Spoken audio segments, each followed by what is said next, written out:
This is the launch of a very, very special book, which I'm thrilled about. And it's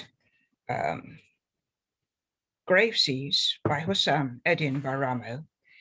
And I want to begin by thanking my friend Amir Darwish, who is on this evening, for introducing me to Hussam's poetry. He wrote to me a year or so ago saying, "This man is very special, please look." And I was thrilled to ask Hussam to be published with me. And we also very much want to thank our friend Ismail Al-Rifai for this fantastic cover, which I'm not able to show you very well because the screen is going to, let me just get back to a general view. This might help you a little bit. There we go. I know. Hussam, maybe if you hold up the book, that would be very nice. You can see this wonderful cover. And the name, which is not so easy to see in this light, is Grave Seas. Grave, we will have an explanation of that from Hussam. I don't want to jump in on that. Now, before we begin properly, I should tell you about Zoom. You are all on mute except for Hussam and me because he is going to be reading, and it helps very much if we don't have noise behind. So please stay on mute during the reading. In the top right hand of your screen, there is a thing saying view.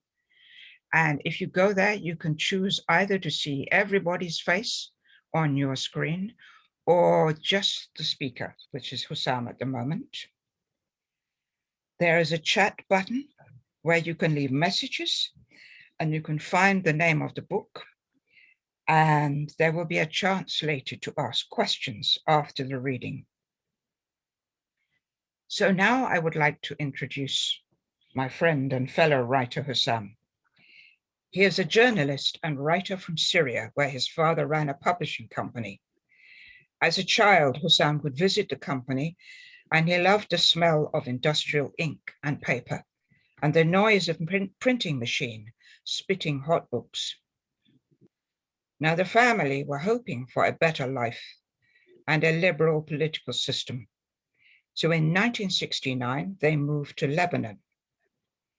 This was the first in a series of cultural, political, and geographical moves that really influenced Hussam's writings. You get that sense of a man constantly on a journey. After the 1975 outbreak of the Lebanese Civil War, the family said Hussam should return to his grandfather in Damascus to complete his study. On his journey home, he saw lines of Syrian tanks approaching Lebanon. And this incident set the tone for the years ahead. He studied politics and economics at college. And during a visit to Beirut, he joined a small Marxist party. With another leftist clandestine group, he continued an involvement in dangerous politics in Syria. In 1986, he co-founded a publishing company in Damascus, following in his father's path, publishing books by many renowned writers. And then in 1989, having endured the repression that crushed Syria and his party and put his friends in prison, he decided to go to Cyprus. And in Cyprus, he worked for a political women-oriented magazine called Scheherazade. Then in 1994, he moved to the UK. You must apologize for reading this. There is a lot of very important information, and I don't want to make a mistake. In 2011, when the uprising began against the Syrian regime, Hussam helped to create the Syrian Writers Association, and he served as vice president and editor-in-chief of Awraq, its cultural publication. He is a columnist, a political analyst, translator of cultural works, and speaker at universities, conferences, on TV, and in seminars. And his previous publications include a poetry book, Poisoned Coal, in 2012, and short stories. Currently, he is managing editor of Al-Quds Al-Arabi newspaper in London. And now I have enormous pleasure in handing over to Hussam. Over to you. Thank you, Kamila. Thank you very much. I'd like to introduce the poetry with some words came to me. In his way to attend an English exam, my son Sammy asked, "Dad, how do you write an article?" I thought, since I write articles on a daily basis, that I can answer this question easily, but this was not the case. The question would have been more difficult if he asked how I write poetry or why I write at all. I once asked one of the most famous Arab poets, Nizar Qabbani, some questions that troubled me as a poet and a writer. And he replied, "Hussam, those are not questions for an interview. They are a PhD thesis, and you need to answer them yourself." I'm still trying. For this book, Grave Seas, in particular, I do not remember why and when I wrote those poems. My own intuition about it is that I had no choice but to write. It was an inevitable action. It is as if you had been hit by a lightning or thrown from an aeroplane, and because you think that you are leaving this world, you attempt to concentrate your life into very important words and witness the dream made of your life stories, memories, hopes, and despair.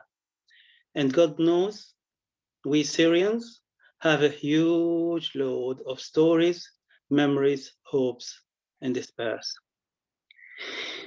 Now I can, according to the, I can start with one of my favorite poems, which is Trains. We tuck in our children's toys, hide them in the cracks of our falling country. We watch the birds of their souls running back to Noah's boat. We leave our grandfathers asleep under the oak's hill and say farewell to our shattered land. We clean our homes before we leave, so the invaders enjoy our warm beds. We carry wounds, slaps, and insults, and from our bended shoulders, we free the gods' wings and fly far, far away. We track the ends of nights and chase the farthest of borders. We walk underwater. We are the Christs of drowned bodies. Our mothers' prayers will save us from evil and pull us from the placenta's yearnings. We will slowly watch the vicious tyrants chasing the dreams of our genes. We stray like dogs in Europe's fields to flip the dice of our lives again. We cross the Asian Sea, a flood of crazy Ulysses. The trains take us to tents in Vienna, a river in Berlin, a jungle in France, and a grave in Hungary. Can we now go to sleep? We ask our rescuers. We have to catch the next train. Thank you. This is my first poem. I hope you enjoyed it. Now I will leave the microphone to Kamla. Yes, hello there. Hussam has kindly said I can read one of my favorite poems, Damascene's Sword. This is in the middle of the book. Part 1. Farther and farther, the north trains are taking us from the bedroom in St. Fillan's village, from the navel of imaginary home to the towns where two strangers have never been. Flying through the sea vagueness, British Airways will take our single soul in two directions. We come back from the night, trembling in the mountain hotel's car, reaching for the thread of passion, intoxicated by the perfume of Scottish pine.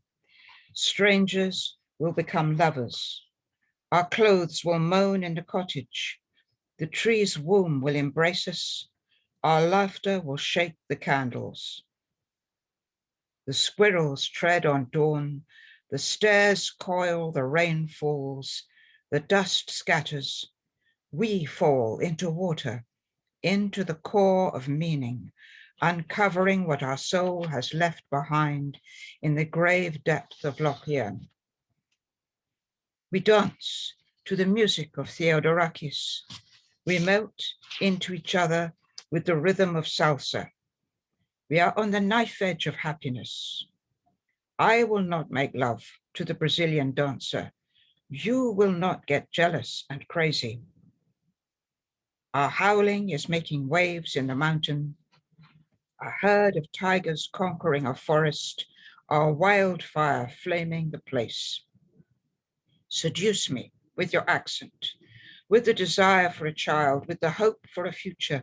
We will ignore the past, though it will always point at us with a Damascene sword. Dear Christiana, guardian of the park, the artist of self-locked spirits, Leipzig rosé, bending with the green lines. Picture the colors of that. A drop of rain comes from Damascus by God's express mail, clashing with a melancholic Russian song, translated by a communist abstract painter from East Germany, tells us stories of sailors in love with seafaring. God bless you, my father, the traveler. What a tumultuous seed you sowed in me, like a commandment that made me leave the egg of Islam in the cold, embarking on a pilgrimage to heavenly Christiana's lakes. Here we are, on a defeated war, disarmed in Homer's land, our banner turned to shreds, amulets, and riddles. Our enigma is that we are here, that our children are our forthcoming murderers. Pray for the hopeless dead. Pray for the great malicious steeds. Let this watering death come upon us. Would our ancestors bless us? Would peace be upon us? We have won as we are dragging our light, slight bodies on an endless journey towards the final loss. Thank you.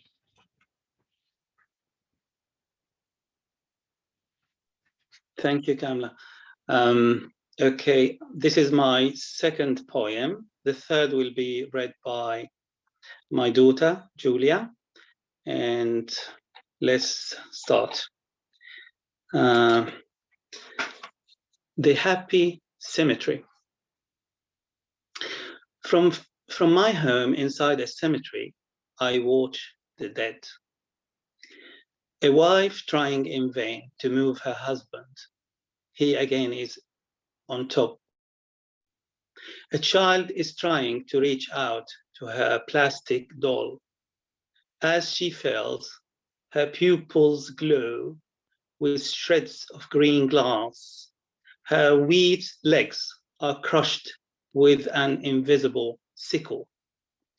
A young boy tries to flirt with a new girl in the block. Lovely spiders carry his sweet words, while her body shivers with holy joy. A man tries every night to get his kitchen knife to protect his daughter from vicious hunters. He fails and again sees them raping her. The soldiers who were buried in haste try daily to hide their arms and flee to their wives. All the dead, young and old, try at daybreak to get out of their graves, to breathe air. Some want only to smoke a cigarette before returning happily to the humid earth. Some have bigger dreams. Something, nevertheless, keeps preventing them. Every day I try to say good night to my dead friends, and like them, I can't. Some people are meeting to decide what to do with the cemetery. Witnesses and sightseers are all cheerfully watching. Thank you.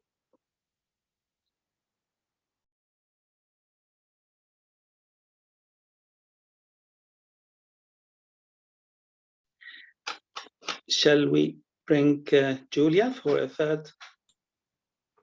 Okay, Julia, come on. Very grateful that she is helping us. Yeah, my daughter, Julia Leila, is reading a small poem. Hello. Hello there. Thanks very much for this. That's okay. It's my pleasure. Sleeping Beauties. Okay. It's page 30. This one is called Sleeping Beauties. I met her in a course to learn hypnotism. We decided to practice with each other. In my turn, I ordered her to be my lover. In her turn, she ordered me to be her lover. We slept on love orders and no one woke us up. Our children are now asleep. Thank you, Julia.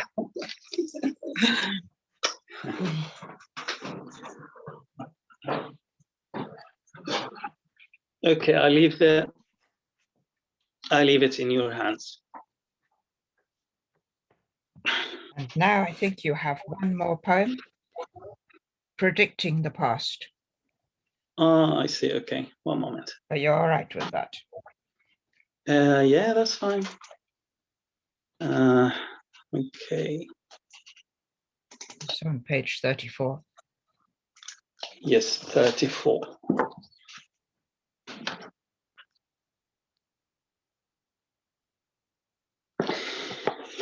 Predicting the past.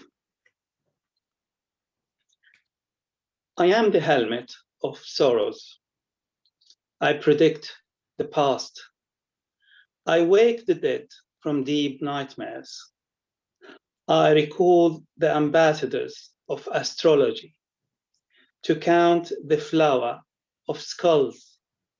I hit the stars with an eloquent mandala of dead lovers' smoke. I reduce what left from what is rising. I pull my spells from the spirit's beads. I save the salamander, the lizard, and snake from their doomed burrows. Press my talismans on the falling planets. I have work to do before the language dies and the great game of fates collapses. Thank you. Thank you very, very much, Hussam, and to your daughter. It's marvelous to have poetry as significant as this being read at one of our readings. And I feel very honored. Now, I would like to begin by asking all of you to unmute yourselves, because I wish to start by clapping. So please, would everyone switch off the mute button on their computer, and then we can all clap Hussam and his daughter, and it will be marvelous.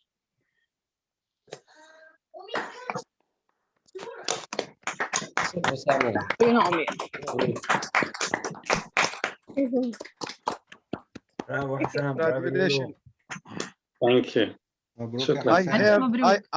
have the Syrian tragedy in a lovely word. Thank you. Thank you so much, Hussam. Thank you, Hussam. Marvelous. Sam, when you translate this book into Arabic, are you going to be bound by the words in English, or are you going to be going into more freestyle to make it more of an Arab style? Yeah, it's an amazing experience. I should have done that a long time ago, because it shows me the limits of languages and the shifts between cultures. Language is a mind of its own. So when I translate from Arabic into English or from English into Arabic, the text changes and transforms to a different, even some ideas change, not just the words, not just the context. It's an adventure that enrich the writer. I think everyone has to do it both ways to probably understand more his English and his Arabic, or whatever language he choose to perform into. So the question, I mean, the answer is it will be different. It will take some of the characteristics of the language it came from, but it has to change to make it possible to understand in the other language, or to be more eloquent or more beautiful. I hope I answered your question. Are there any other questions people wish to ask? So Hussam, in English, they said, like in Arabic, a translator is a traitor. I'm asking you. Yeah, that's really nice subject to. Just, I want to say, you will be if you translated the writer and the translator, the traitor. Yeah. At the same time. Yeah, I am the traitor. The traitor of my own self. Yes, yeah. Yes, that's really nice put. Yeah, yeah, it's really. Yeah, because it's changing. It's especially when you translate poems. I mean, it's very hard. Yeah, so you need to change everything. Yeah. Yeah, sure. Yeah. He has one advantage, because he knows exactly what he means. Very often a translator must talk to the author and ask, what do you mean precisely here? And sometimes the author will say, I can't tell you. So at least he knows a bit more about what he means with the poems. He can be a big traitor of himself. Mm-hmm. Yeah. Would anybody who wishes to ask a question, at the bottom of your screen, there is a thing called reaction. It's on the right-hand side, and it will be really good. I can then see the hand going up, indicating you wish to speak. I don't mind if you want to just jump in, but it is easier if I see somebody has a question, then I can ask them to speak. But, yes, Munda Aladami. Can you expand a bit on this idea that a language has a mind of its own? So when you have a feeling, or whatever a line of poetry carries, because it does carry more than a feeling, it carries some metaphor, or a multiplicity of metaphors, or some shades, or whatever. When you translate it, this is lost. But then So can you expand on this? Because you started it, but somehow you get lost in the start. I think I have explained it in one of the poems. It's called English. And you can see from these poems how difficult to for someone coming from a different language and culture to start feeling his English. It's really, really. Can you read this? I don't know if. Yeah, I think this will explain the idea. It's the first poem. I hope you can. You will enjoy it, and you will understand the idea behind it. I say here, it's called English. My road to English started at Gatwick, 1994. The train halted in a flat at East London. I was born again at Hackney Empire, with Turks, Kurds, Jews, and Muslims all falling in love with English. Another train dropped me at Westminster, where I had a military salutation by a field marshal. He told me that we are related. He conquered the Middle East and defeated the Nazi desert fox. Being a good soldier, I froze in awe. Was that a jubilation or a humiliation? Asking Shakespeare about the verb to be, a merchant from Damascus asked for a pound of my flesh. I found another William Shakespeare killed in Arabia in 1915, helping the Saudis in their Game of Thrones. Alas, no one helped him with a horse to flee, and Robert De Niro mocked him in a film. Standing next to Waxy Arab tyrants in Madame Tussauds, we were all smiling for the cameras. My neighbor in Hammersmith had a nice name, Charles Darwin. The evolution of my English made us cool friends. Agatha Christie's summer home, there was a mystery. How did my aunt's Damascene chest of drawers come here? A great historian told me to visit my ancestors in Cornwall, Roman ancient soldiers from Palmyra. I also found Jack the Ripper drinking with a leftist gang, praising a Syrian killer, waving farewell to a Damascene poet in Regent's Park Mosque.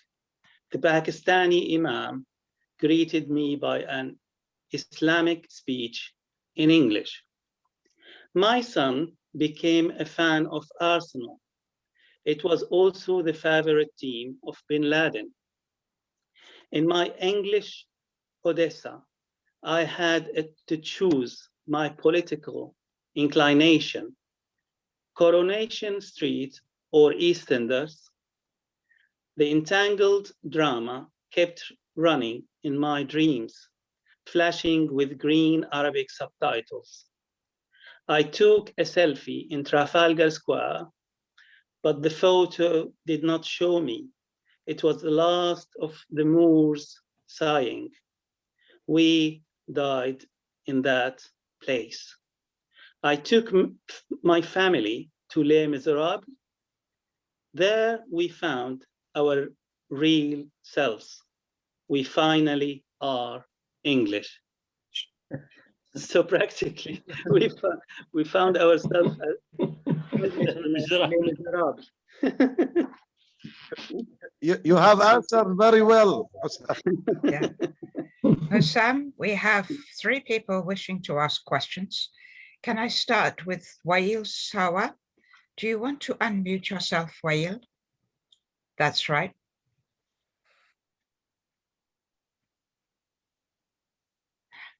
Hello, are you going to ask a question? And I cannot hear you. You're muted. Ah, good, that's better. Still muted. No, Oh, well. that's better. This is very odd. Apologies, everyone, but Wail's sound is not working on his computer.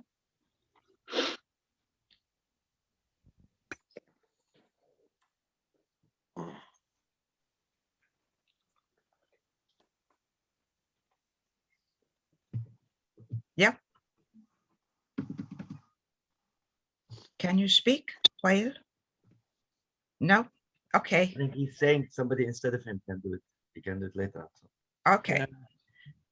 What about Hussam Asi? Yeah, I think while you need to look at this, this is the bottom of the right or the left bottom. There is a mic. If you click there, you will find the system, the audio. You should need to fix the audio there. Tell the system what audio you're using. Okay, you mean like his microphone as opposed to the computer? Yeah, but you can look at the menu and then make sure that select a mic, and that mic should be the same as the system. And then Good. maybe that will help. Anyhow, my So, question. Yeah, go on, Hussam, you ask a question. Hussam,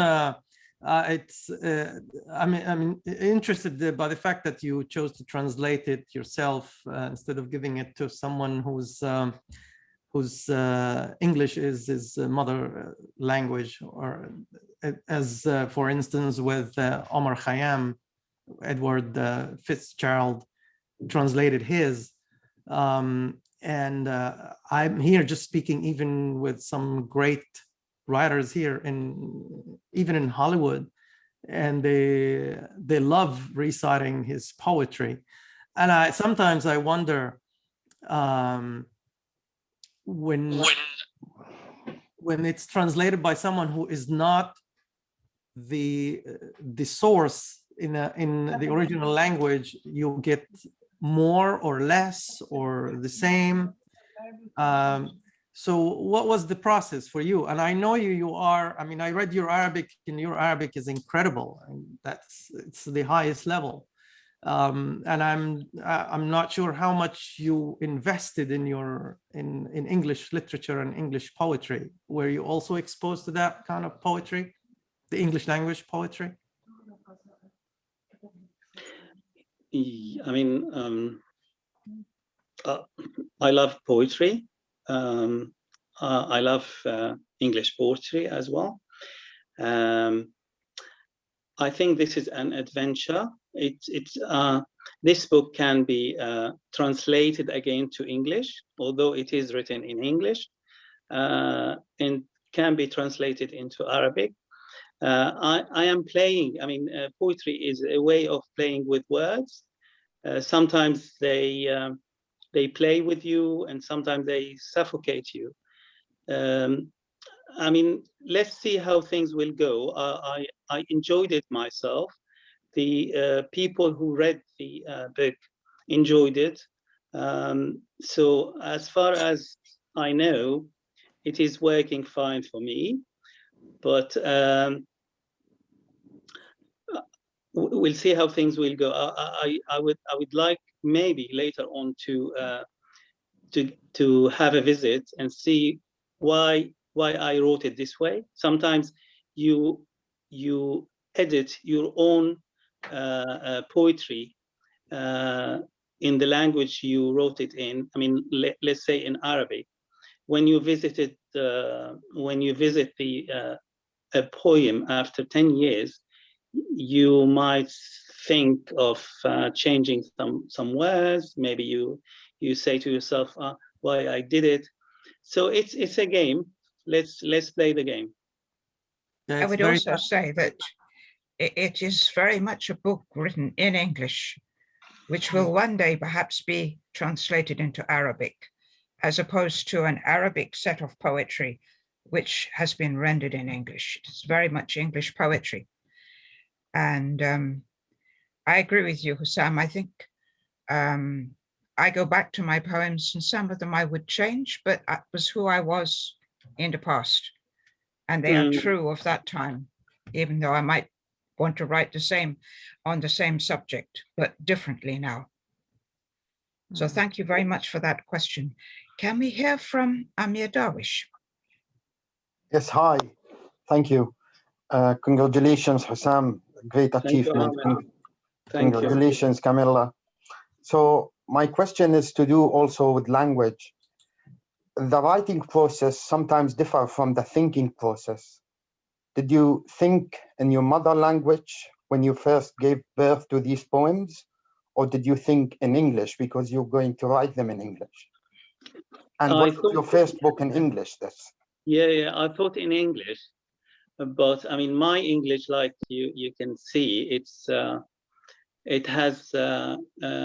spicy, so it has relationship with Arabic and with the weather here. I mean, culture is not just the language; it's whatever around you, your friends, your readings, your hopes.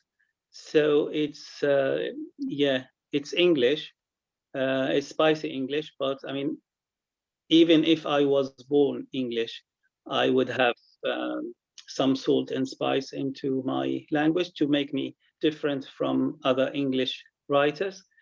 So here we go. Thank you, Amir. Wael, have you sorted out the sound? No, I am sorry about that, because if you wish to type the question into the chat room, then I can speak it, if that would be okay. Do we have anyone else who wants to speak or to ask a question? Let me just see what is happening. I think we're all dying to hear what Wael has to say. Yes, I know, so am I. It became a thriller. Yes, can write his question. Knife edge of excitement here. The mystery, I'm not a thriller. Write it on your palm and put it closer to the camera. If you do that, you're In English, definitely going please, to not have Arabic. someone to translate it for me.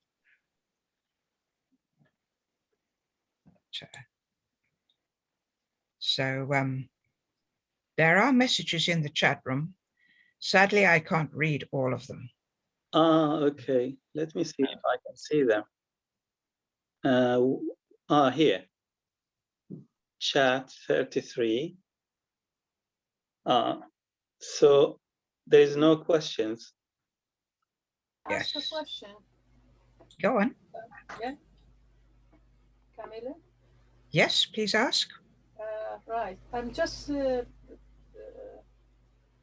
saying about what Hussam said, mentioned about a game, which I really think, yes, well, this is wonderful. And it's part of the enjoyment of writing. You mustn't be really restricted. And also using, I think, Write a message to you. when you write in other than your mother language, other tongue, I think you have more freedom somehow, because you don't carry within the language the fear, the restrictions, all the taboos and everything, and you feel you are more adventurous as well. So you don't stay there sitting, gazing at one word, trying to change it. You just venture into that. So the language itself becomes part of the adventure, as Hussam said, enjoyment as well. And if you can hear it in your head, if you can feel it also, that is a bonus. In my writing, I tried so many years. I can manage easily to write an article or an essay or a piece or a paper. But whenever I'm writing a novel or a short story, especially when it comes to the dialogue between the characters, immediately they start speaking in Arabic. So it surprised me at all. They never manage to speak in English, of course, especially if I'm writing about them while they are not here in London. In London, it would become mixed language. But if I'm talking about someone in Iraq or in Lebanon or in Syria, they immediately start speaking in Arabic.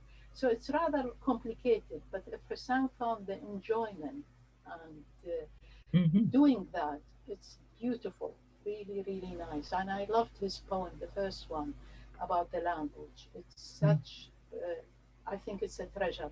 Thank you so much for doing that and sharing it with us as well. That's lovely. Thank you, Haifa. Can I ask Frank McMahon to ask a question? Frank? Yes. Hello, Hussam, and congratulations. Again, on the question of translation. I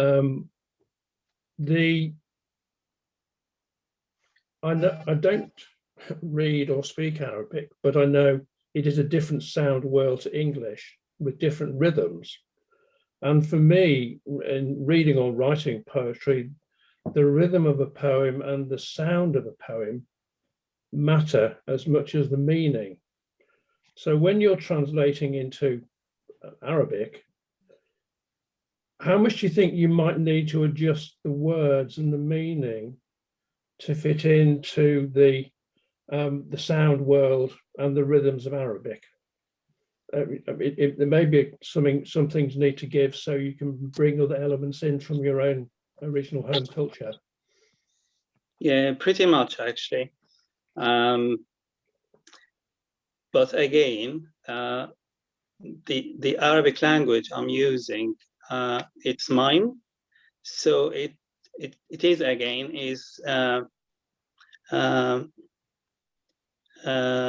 spiced by English and by my culture and by feeling of the beauty of English as well. So I did do an experiment once and use the English rhyming in Arabic, and it worked actually. So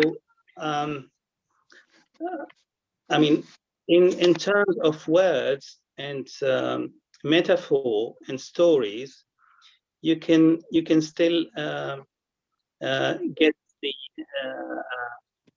basic meaning, but again, because you are using a different language, you will help yourself into the beauty of this other language.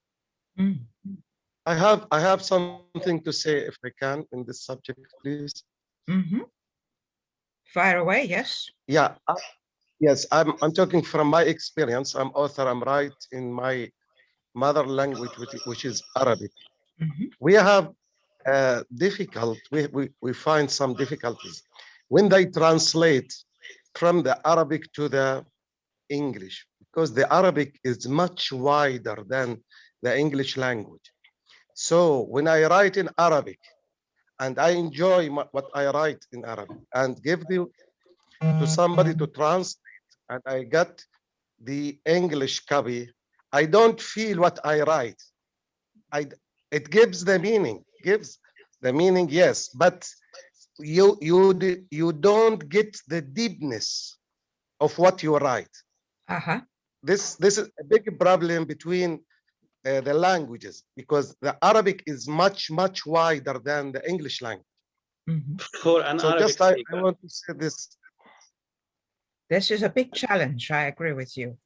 I think that it's also very difficult to go the other way, because English people might think that their language has more flexibility and breadth than Arabic. I suspect you need someone who speaks both of them really well to do the work. And there are people, but very few of them. It's such a challenge. Exactly. May I add something to this one? Because I use both languages in my work, and I sometimes write the same article twice, one for English and one for Arabic. And of course, I'm far from commanding the Arabic language like Hussam. Hussam is my editor. in Arabic, and I'm always impressed by his command of the language.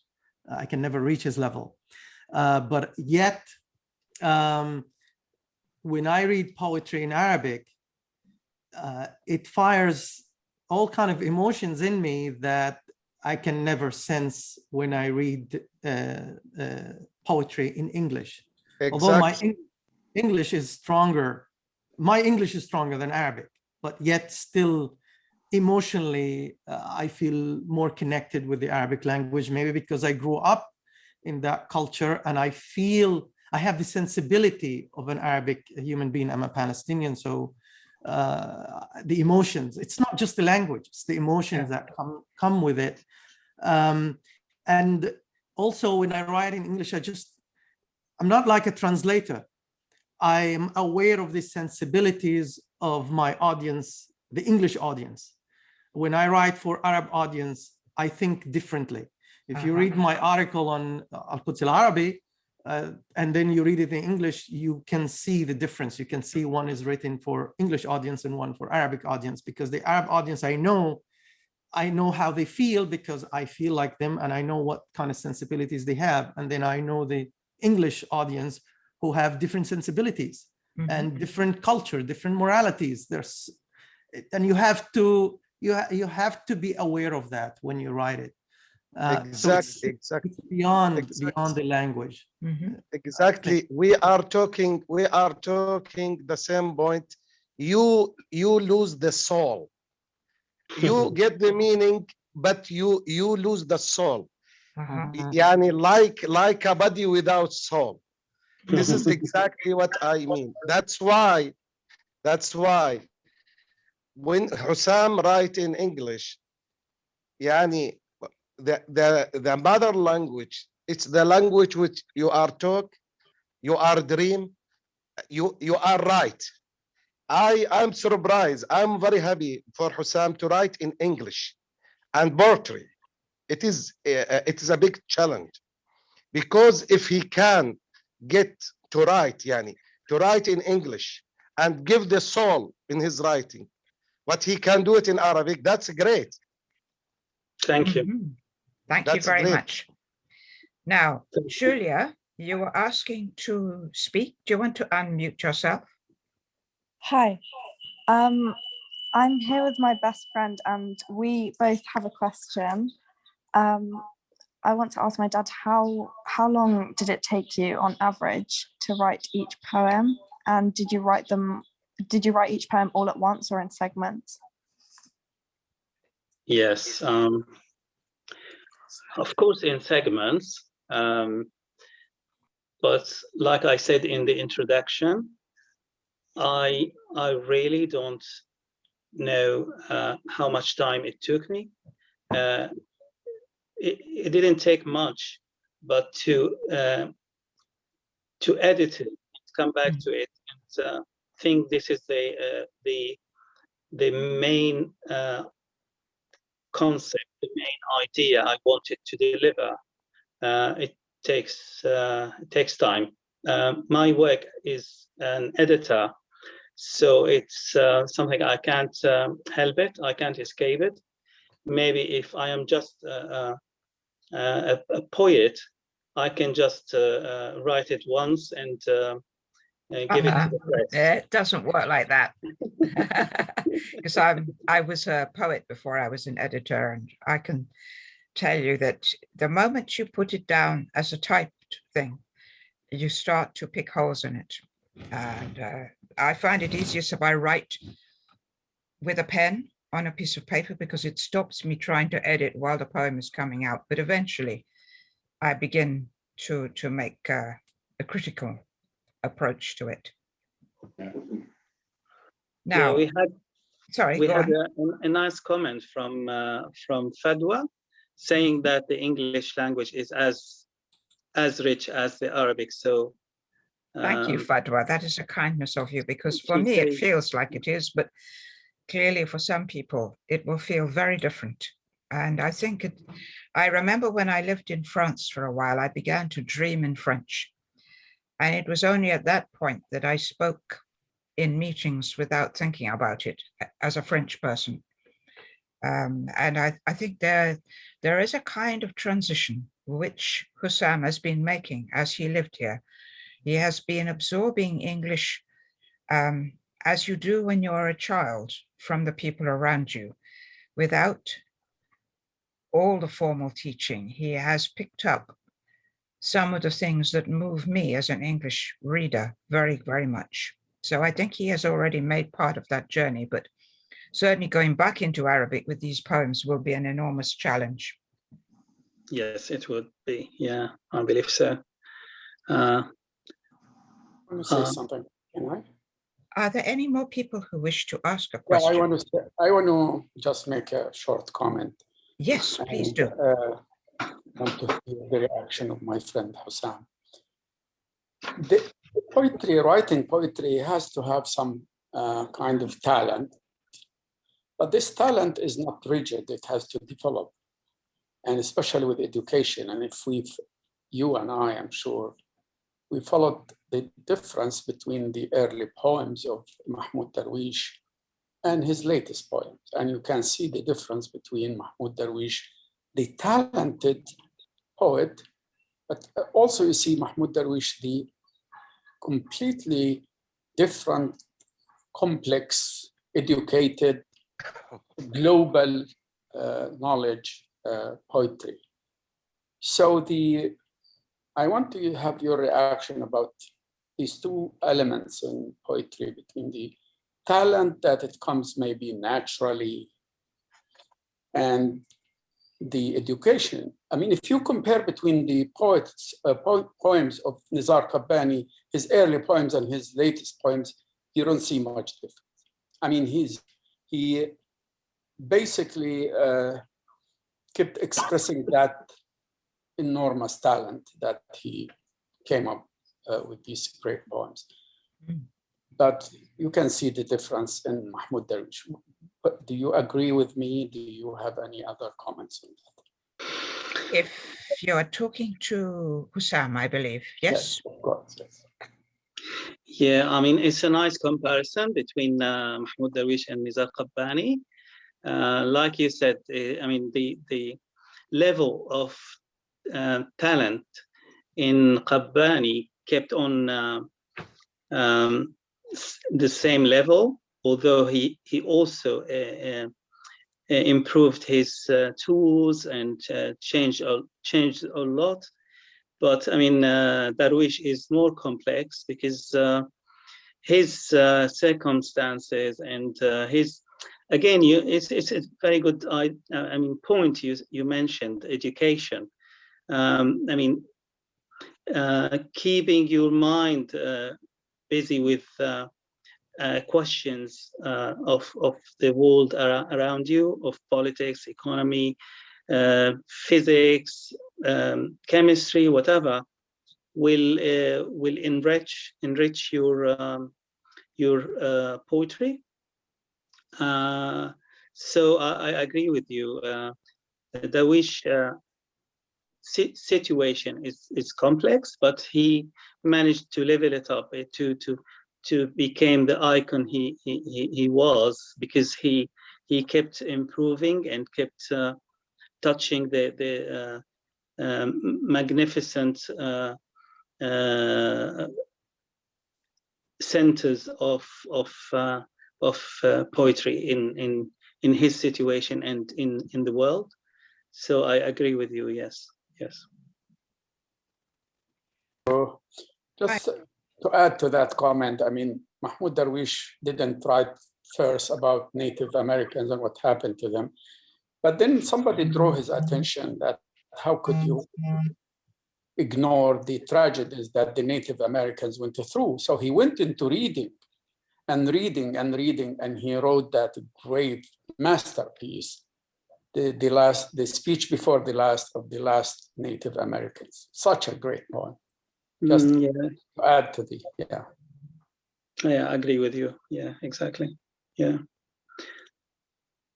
Well, I am very, very thrilled with this evening. Hussam, do you think we have come to a natural stopping point? Yeah, I believe so. Yeah. That's fantastic. I will tell people very briefly about the book. You can order the book at the moment for less money than you will later. Until Monday, you can order the book from my website, Palewell Press, for 20% less. This may not be important to everybody, but it is a launch discount. There will be a recording. I've been making a recording, and that recording will be uploaded to YouTube. I would very much like to thank Hussam and Julia for the poems they read, and all of you for coming. It has made it a very special evening, and the discussion about poetry afterwards has been illuminating for me because I know so little. Now I see one question I see two people who wish to speak. So Wail Sawa, is your audio okay? No. And Wail SM? Yes, I think I'm another Wael here. Yes. Yeah. Are you hearing me well? Yes. Yeah. Okay, I would like to congratulate you, Hussam, Mr. Hussam, first for your book. And I want to move from the language topic. I would like to ask you about the Syrian Revolution. I know you are so connected to the events and to the Syrian revolutions and what happened there. How much the Syrian Revolution enrich your poets and your book, do you think? I think the Syrian Revolution has made me again. It didn't just change the lives of the Syrians. It changed me, transformed me to a different person. It's like a miracle. I know now that we are all feeling bad about the consequences of what's going on in Syria, but for me, the act of asking for freedom has transformed the Syrians and made them put them on the world history again. Before that, as a person, I didn't consider myself as alive. After that, I'm really very alive and kicking. So yeah, it changed me a lot. Mm-hmm. Thank you. Thank you very much. Okay, fantastic. I'm really grateful to everyone for attending, and I will now be closing the meeting unless anyone wishes to say anything more. Yeah, I have a question for you. I know this not the suitable time, but I like you. Actually, this is the first time I see you. I have 2 novels is ready to be published, and in the future, if we can deal together, I would like to do that. Hussam will give you, yes, Hussam will give you my numbers, all my details, and I will be happy to deal with you. Thank you very much. Send us the link of the website, please. We might all have something to. Yes, you will find it at the very top of the chat room. That's the very website. Let me see if I can find. I did type it in here. Yeah. But here we are. So I'm going to copy that and put it back in the bottom also. Can I add something that is bugging me really in my brain? It's concerning the translation and the languages, etc. In my humble opinion, I think translation would be very good if the same level of the usage of the language would be on the same level, then the translation would be immaculate. Now, in my opinion, concerning this book, which is a very good book, I would like to see an Arabic version of it, not a translation, because the Arabic will enrich it and it'll be more coherent. Why? Because I think it's your mother tongue. And that's my opinion. Yeah, that's gonna happen. It's gonna be published soon with Al Mutawassit in Milano. So hopefully you will see it in Arabic as well. That's marvelous. Well, thank you all very, very much. It's been an enormously important evening. Hussam, thank you for being published with us. I am most grateful that you came to us. And to Amir, I thank you for introducing us. And I will now say good night.